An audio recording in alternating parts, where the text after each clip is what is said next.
Truth about the Baha'i Faith. 1. The Baha'i Faith exists solely to perpetuate itself. 99% of its focus and activities are toward this one goal: growth in membership. Throughout their history they have been preparing their members for the entry by troops of new converts, which has yet to materialize. They do a minimal amount of humanitarian or charity work. 2. Baha'is use terminology in ways that was not intended. Baha'is don't have censorship, they have review. They don't proselytize, they teach. They don't have missionaries, they have pioneers. They don't have prophets, they are called manifestations. And so forth. 3. Baha'is have a low sense of historical persecution. If you look at their history, though, most would call it just fruits. During the founding of the religion, the former Baha'i sect led a violent revolution in Iran, and some of their members later attempted to assassinate the Shah. Their leadership were exiled to the Ottoman Empire, where schismatic violence within the group later led to house arrest. Of course, this is all billed as being persecuted. 4. Baha'is lament how others view them in a conspiratorial light, when in fact, again, this is based on historical reality. In Iran the Babis had the protection of the Russian ambassador, Russia being an imperial power that had seized wide swaths of territory from Iran, and at one point the Russian ambassador had to approve Iranian cabinet ministers. In the Ottoman Empire, Baha'is conspired with the Young Turks, who deposed Sultan Abdul Hamid to win a coup. Later, they would assist the British, and their leader Abdul Baha knighthood, being designated KBE. With their headquarters in Haifa, Baha'is have cooperated with the State of Israel, to the extent that some of the Baha'i World Center buildings are built on land expropriated from absentee Palestinian landowners. 5. Baha'is inflate their membership numbers. Comparing census data of the various nations to self-reported data confirms this. The outside data Baha'is often cite, like from the Association of Religion Data Archives, only uses self-reported data, creating a circle. 6. Baha'is initially hide from members some of the more unsavory realities of their religion. Men and women are equal, but women are barred from serving in the highest organ of the religion, the Universal House of Justice.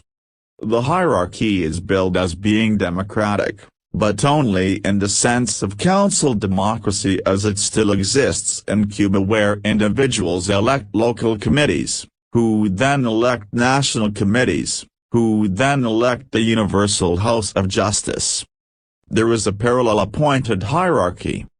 With no politicking or partisanship allowed, elected members in the higher ranks serve for life until they die or retire, and are subsequently replaced by nomenclatura. 7. Baha'is hide from members some of the more unsavory realities of their history.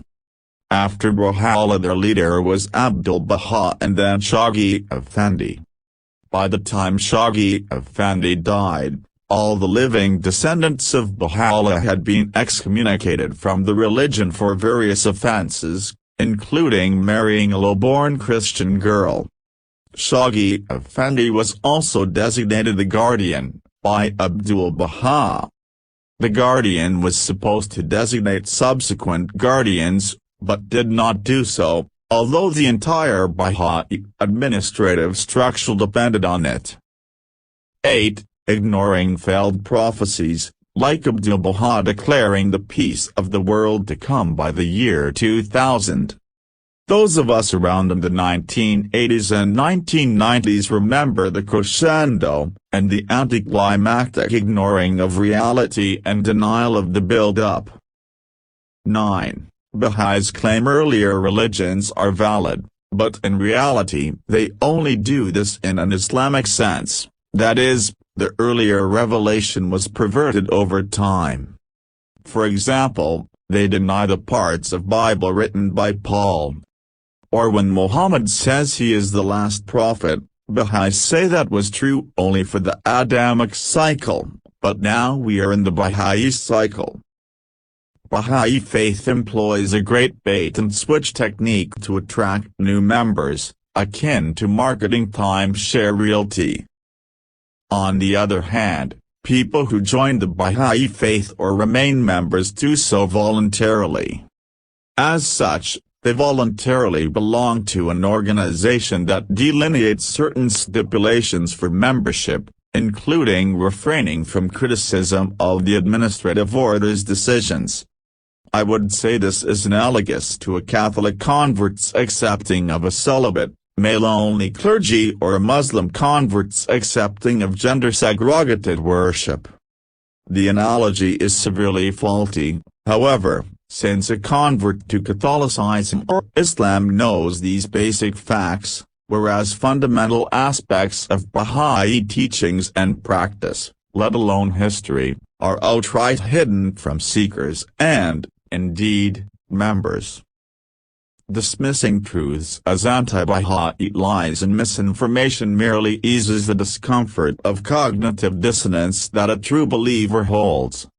If one truly values an independent investigation of the truth, he wouldn't be dismissive of facts, no matter how unsettling they may be.